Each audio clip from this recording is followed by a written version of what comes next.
it.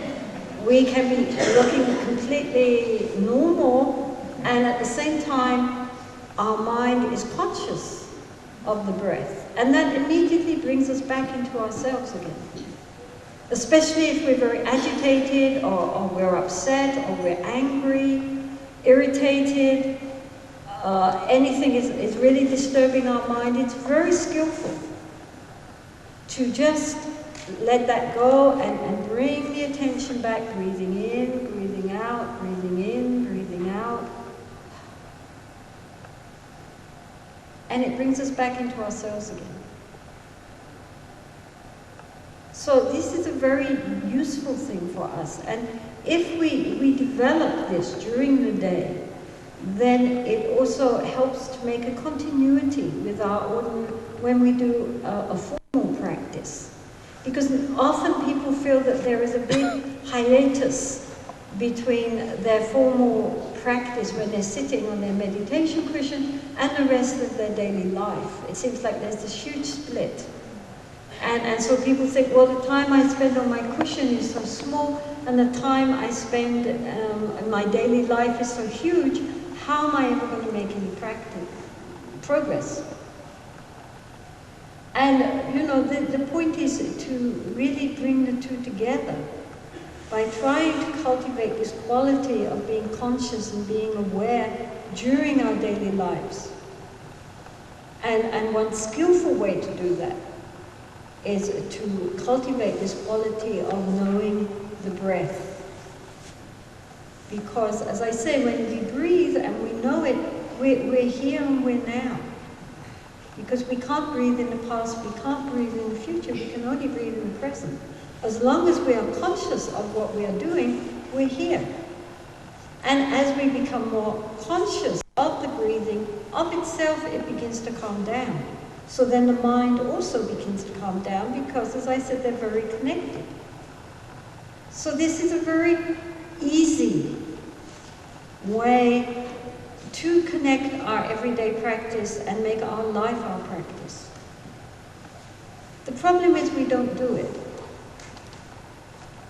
It's very easy, but we forget. The normal word for mindfulness, both in Sanskrit, which is smriti, in Pali it's sati, and in Tibetan it's trempa, and I'm sure in Chinese also it has the same connotation. All these languages, it means to remember. And so its direct enemy is to forget. And this is what we do. We don't recollect. We forget to remember. And what we have to remember is the here and now. Because we're always thinking in the past or in the future or daydreaming around the present, we're never actually experiencing it. We always forget. I have an uncle who used to run a kind of supermarket, and he complained to me that he got very irritated with his staff and he was very short-tempered. And he didn't really know what to do, and he asked for advice. So at that time I told him he should develop mindfulness. And so I explained, basically how, to be more conscious of what you're doing and to try to keep yourself in the present and to be aware. And so he said, okay, I'll try it. And a few days later I met him and he said, oh, it really works so well. I've calmed down a lot, I'm not so angry anymore, and all my staff are saying, wow, what's happened to you? He said, that's fantastic. And I said, well, tell me about it in 2 months. And when I saw him again, I said, so how's your mindfulness? Oh, I forgot. And this is the problem. Our minds are so habituated to being unmindful that we find it really, really difficult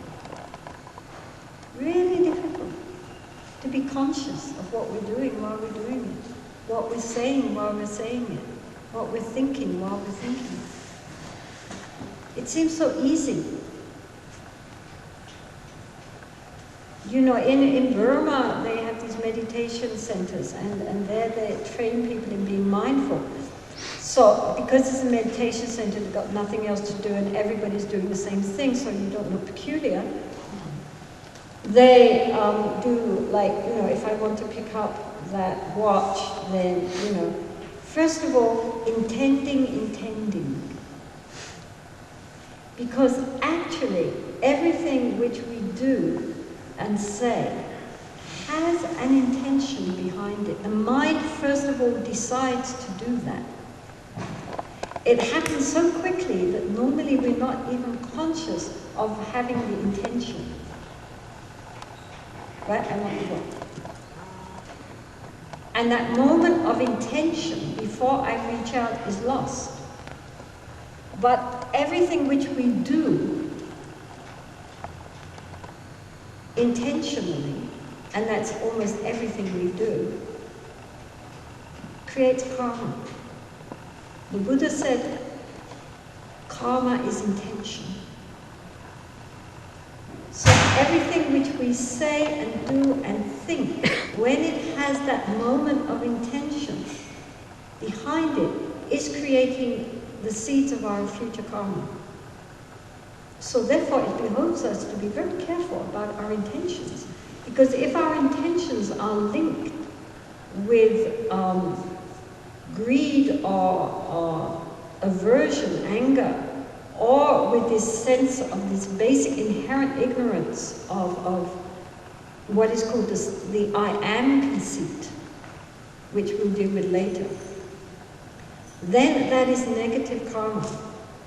If it's linked with, you know, good-heartedness, generosity, kindness, and thinking of others beyond ourselves, then it's positive karma. So the intention is what counts, not the actual action, really. For example, I mean, a very gross example would be two people holding a scalpel. So one is using the scalpel to kill somebody. So they attack them with the mind of anger and the intention to hurt them. And then they stab them, they cut them, and they die. And now that, because their intention is based on anger and hatred and an intention to hurt, that is very, very negative karma. But suppose you had a doctor, a surgeon, with a scalpel, and somebody needs to have a heart operation. And so he takes that same scalpel and he makes an incision just the same. But his intention is to help that person, but that person unfortunately dies. So the result is the same. He made an incision, the person died. But because his intention was to help, his intention was not to hurt that person. His intention was to try to help, but unfortunately, because of their heart condition, they died under the anesthetic after he made the incision. Then, nonetheless, although the result was the same, it's positive.